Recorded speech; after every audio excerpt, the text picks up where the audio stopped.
नमस्कार, 4 का वार देख रहे हैं आप, साथ में आपके शिखा ठाकुर। सबसे पहली खबर आज हम आपको बता दें, 4 के वार में सबसे पहले आज हम बात करेंगे हत्यारे आफ्ताब की, जिसकी उल्टी गिनती अब शुरू हो चुकी है क्योंकि श्रद्धा की हड्डियों का डीएनए उनके पिता के डीएनए से मैच हो गया। और अगली खबर बताएंगी मेरी सहयोगी करिश्मा। बिल्कुल, 4 की वार में आप सभी का स्वागत है। मैं हूं आपके साथ करिश्मा। मैं आपको दिखाऊंगी भारत के शौर्य की तस्वीरें। तवांग में झड़प के बाद एलएसी पर तनाव है, लेकिन भारतीय सेना का जोश इस वक्त हाई है। पूर्वोत्तर में चीन सीमा के पास भारतीय वायुसेना आज से 2 दिन का युद्धाभ्यास कर रही है। अगली खबर आपको मेरी सहयोगी सोनिका बताएंगी।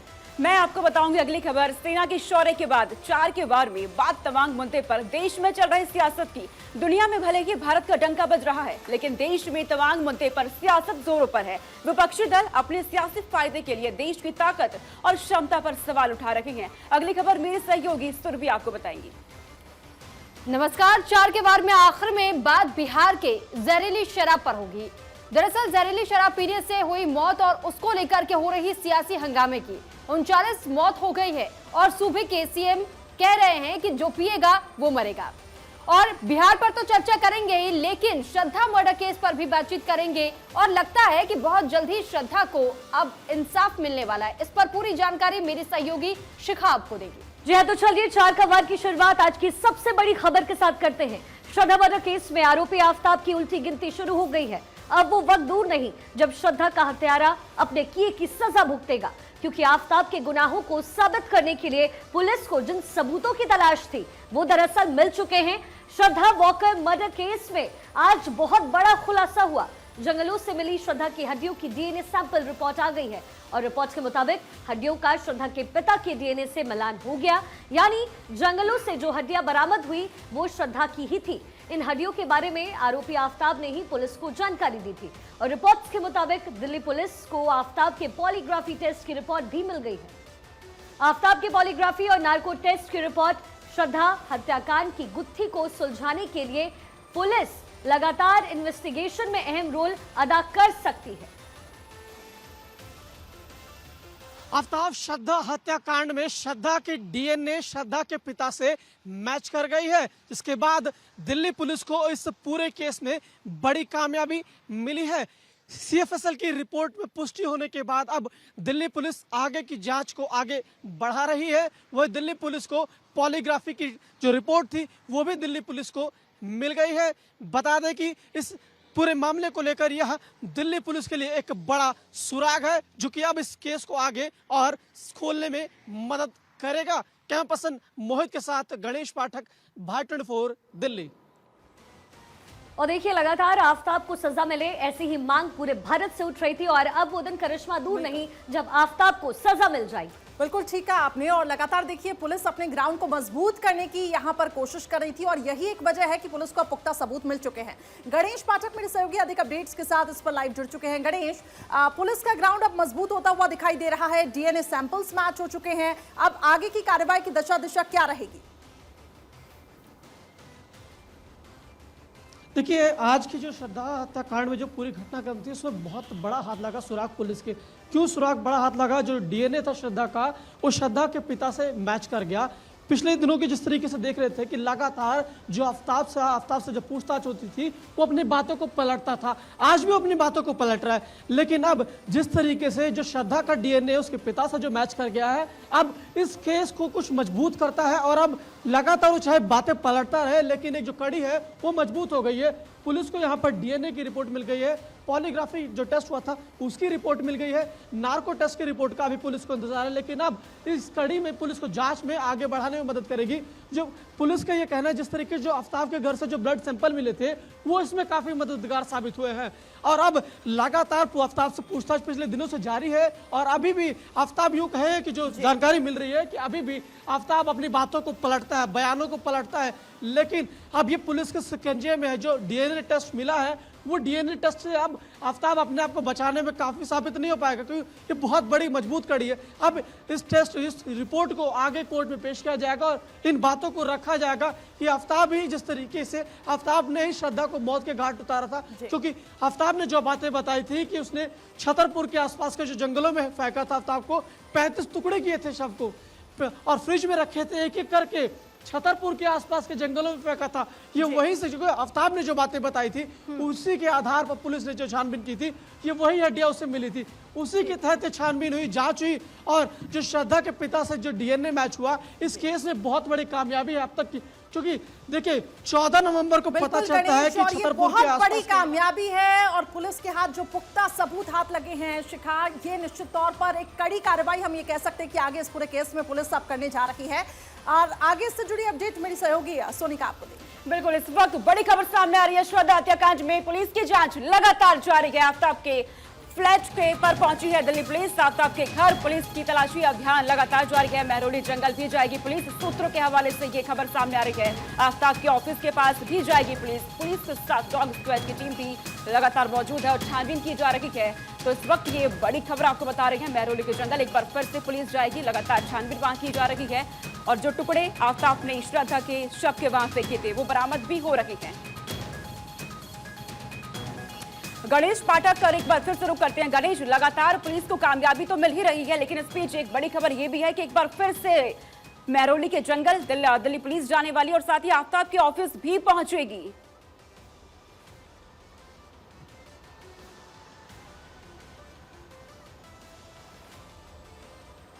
गणेश, आपको मेरी आवाज आ रही है? गणेश से फिलहाल हमारा संपर्क नहीं हो पाया है, लेकिन बड़ी खबर लगातार सामने आ रही है। महरौली जंगल भी जाएगी दिल्ली पुलिस, लगातार वहां पर छानबीन की जा रही है, लेकिन आफ्ताब के ऑफिस के पास भी जाने वाली है और वहां पर भी जांच की जाएगी। आफ्ताब से जुड़े जो भी लोग वहां पर है उनसे भी पूछताछ की जाएगी। आफ्ताब के फ्लैट पर भी दिल्ली पुलिस पहुंची है और छानबीन वहां भी लगातार की जा रही है। तो जिस तरीके से आफ्ताब ने श्रद्धा के टुकड़े कर दिए थे हत्या करने के बाद, इस पूरे मामले में श्रद्धा के पिता की तरफ से भी फांसी की मांग की गई आफ्ताब को, जो हैवानियत आफ्ताब की तरफ से की गई, लेकिन दिल्ली पुलिस लगातार तलाशी अभियान चला रही है और कामयाबी मिल भी रही है, क्योंकि आफ्ताब अपने बयान लगातार बदल रहा था। इस वजह से नार्को टेस्ट भी कराया गया, पॉलीग्राफिक टेस्ट कराया गया आफ्ताब का, और जो जवाब दिए गए थे उसके आधार पर पुलिस ने आगे की कार्रवाई की, आगे की छानबीन की। और अब बड़ा अपडेट सामने आया है कि जो डीएनए टेस्ट किया गया था श्रद्धा के टुकड़ों का, वो उसके पिता की डीएनए से मैच हो गया।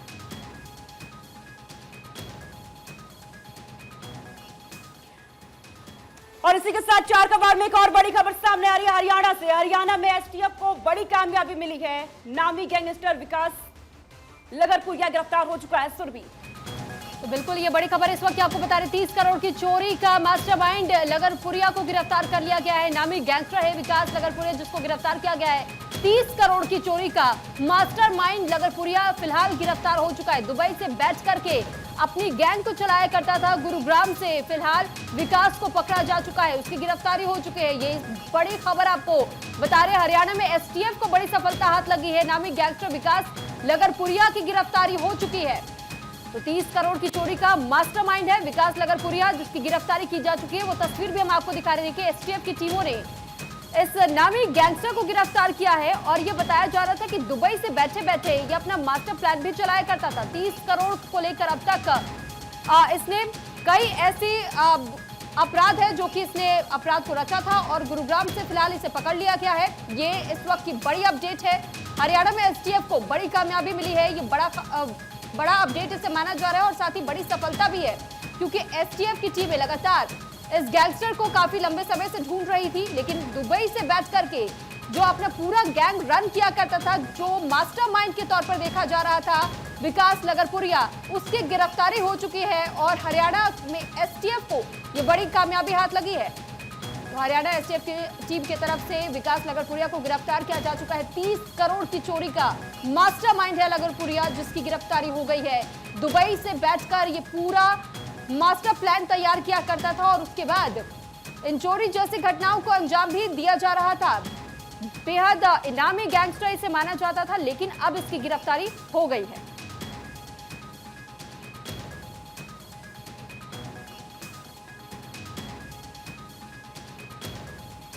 तो तस्वीरें भी हमने आपको दिखाई कि देखिए किस तरीके से अब विकास लगरपुरिया को गिरफ्तार कर लिया गया है। 30 करोड़ की चोरी को अंजाम दिया था और साथ ही ये माना जा रहा था कि दुबई से बैठे बैठे पूरा गैंग रन कर रहा था। इस पूरी खबर के बाद अब आगे बढ़ते हैं और अब अगली बड़ी खबर आपको मेरी सहयोगी करिश्मा बताएंगी। चलिए आगे अब बढ़ते हैं 4 के बार में और रुक करते हैं अगली बड़ी खबर का। चीन से जारी तनाव के बीच देखिए भारतीय वायुसेना दुश्मन को मुंहतोड़ जवाब भी दे रही है और इसके लिए पूरी तरीके से तैयार हो चुकी है। आज से पूर्वी इलाके में वायुसेना 2 दिन का युद्धाभ्यास कर रही है, जिसका मकसद दुश्मनों को कड़ा संदेश देना है कि सुधर जाओ, वरना जमीन से लेकर आसमान तक सफाया तय है। देखिए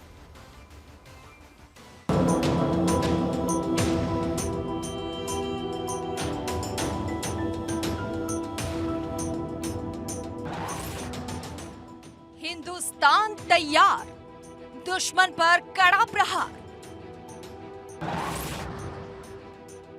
एलएसी पर तनाव, आसमान में भारत की दहाड़।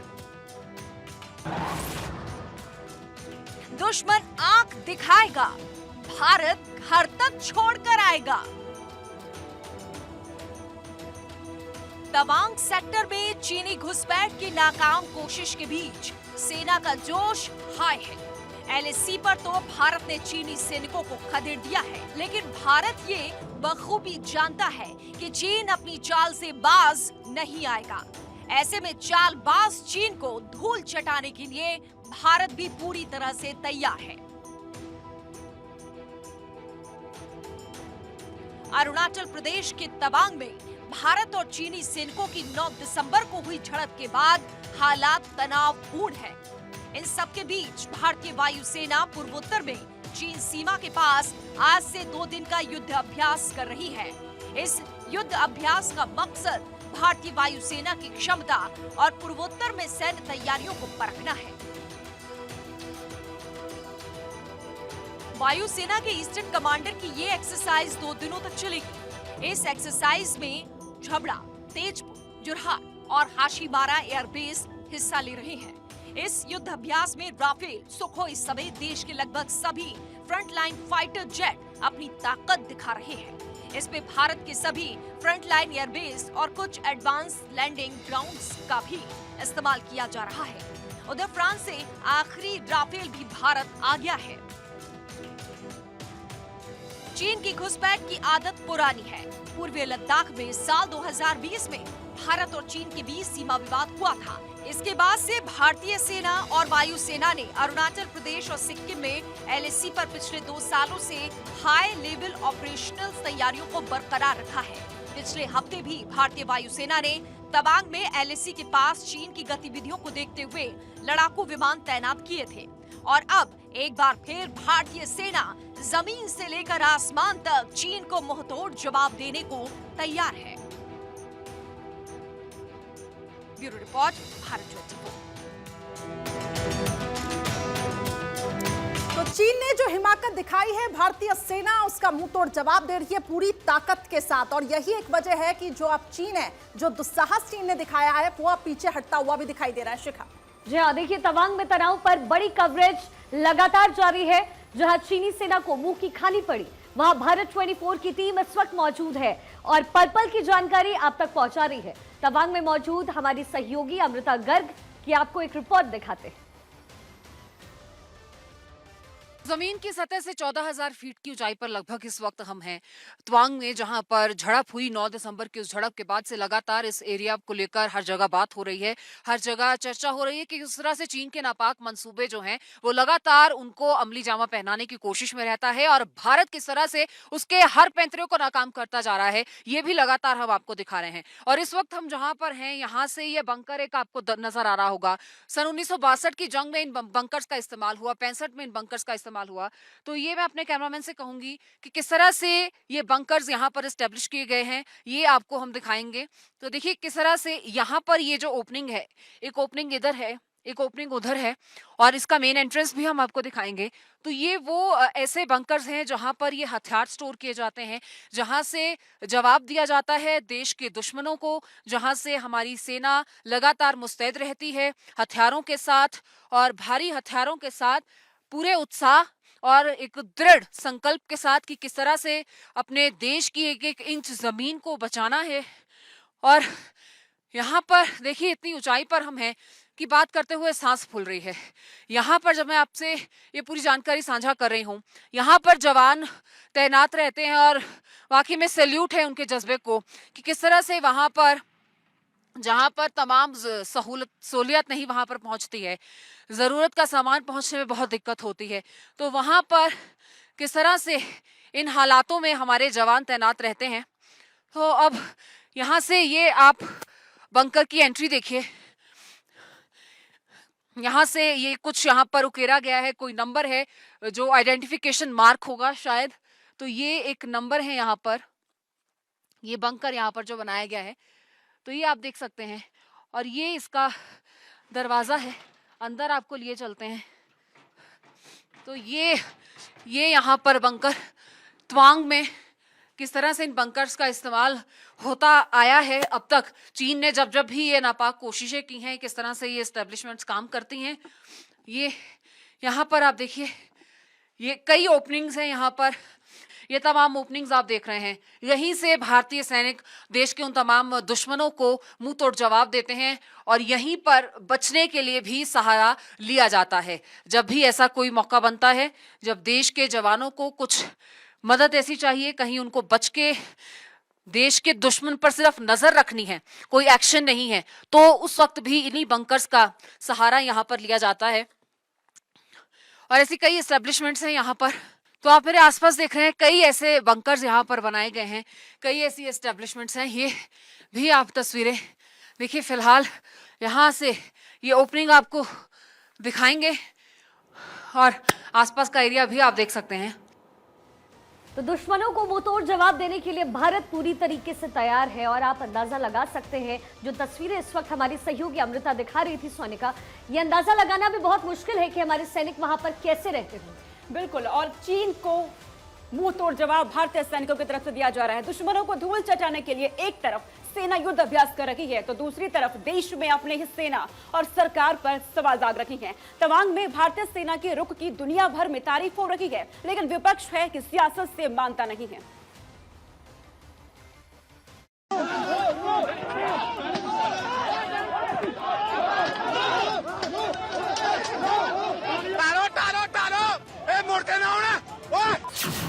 एलएसी पर बवाल, सरकार से सवाल। के देश के प्रधानमंत्री पॉलिटिकल लीडरशिप दिखाने में सरासर नाकाम साबित हो रहे हैं। दुश्मनों को मारा, अपनों ने साधा निशाना। They are not allowed to retaliate. This is a very sorry state of affairs. चीन भाग गया, सियासत रह गई। तवांग पर चीनी घुसपैठ के बाद देश के हालात कुछ ऐसे ही बन गए हैं। दुनिया में भले ही भारत का डंका बज रहा है, लेकिन देश में तवांग मुद्दे पर सियासत जोरों पर है। कांग्रेस अध्यक्ष मल्लिकार्जुन खड़गे ने ट्वीट कर प्रधानमंत्री मोदी पर चीन प्रेम का आरोप लगाया।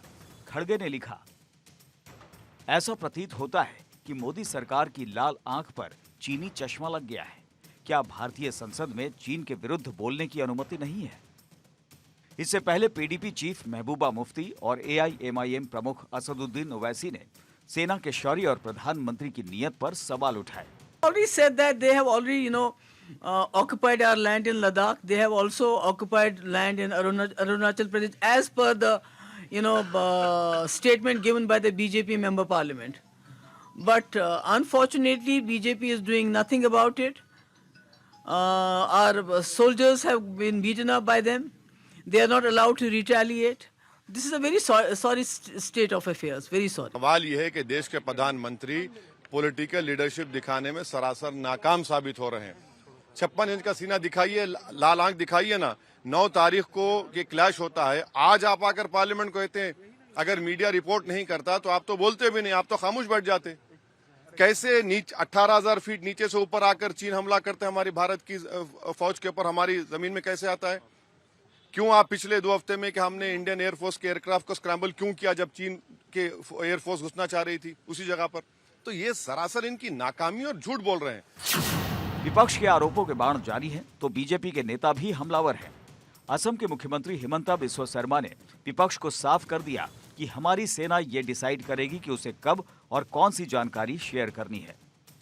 तवांग सेक्टर में चीन की घुसपैठ पर सरकार पर अपने ही देश में सवाल उठ रहे हैं, तो दुनिया में भारत के कदम की वाहवाही हो रही है।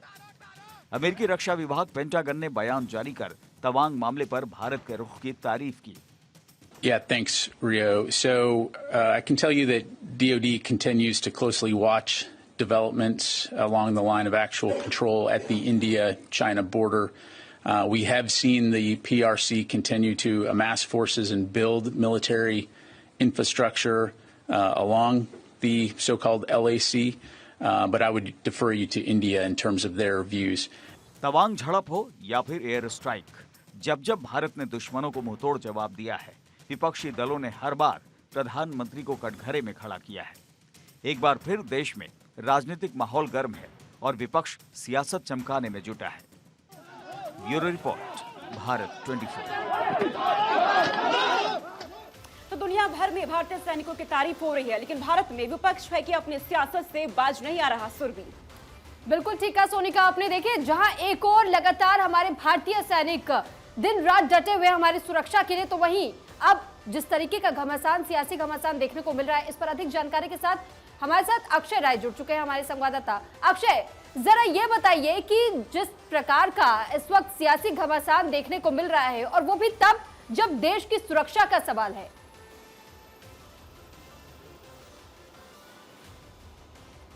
देखिए, निश्चित रूप से जिस तरह से मल्लिकार्जुन खड़गे हो, महबूबा मुफ्ती हो, या फिर बात अगर करें असदुद्दीन ओवैसी की, सभी ने सरकार को कटघरे में खड़ा किया है। लेकिन देखने वाली बात यह होगी कि जिस तरह से तवांग में भारतीय सैनिकों ने मुंहतोड़ जवाब चीनी सैनिकों को दिया है, कह सकते हैं कि सेना ने अपना शौर्य दिखाया है। वहाँ पर 2 दिन का युद्धाभ्यास भी शुरू हो चुका है, लेकिन इसके बावजूद भी संसद भवन में जिस तरह से कांग्रेस सहित विपक्षी दलों ने वॉकआउट भी किया, तमाम रकस किए, निश्चित रूप से कह सकते हैं कि ये दुर्भाग्यपूर्ण वातावरण है। चर्चा होनी चाहिए, सरकार भी चाहती है कि चर्चा हो, लेकिन विपक्ष जिस तरह से लगातार हमलावर है इस पूरे मामले को लेकर के, और प्रधानमंत्री नरेंद्र मोदी पर निशाना साधते साधते वो सेना पर कब पहुंच जाते हैं। ये पहली बार ऐसा नहीं है, इससे पहले भी जब बात एयर स्ट्राइक की हुई थी, या फिर लद्दाख में जब चीनी सैनिकों के बीच और भारतीय सैनिकों की बीच झड़प हुई थी, तभी विपक्ष ने यही सवाल उठाए थे।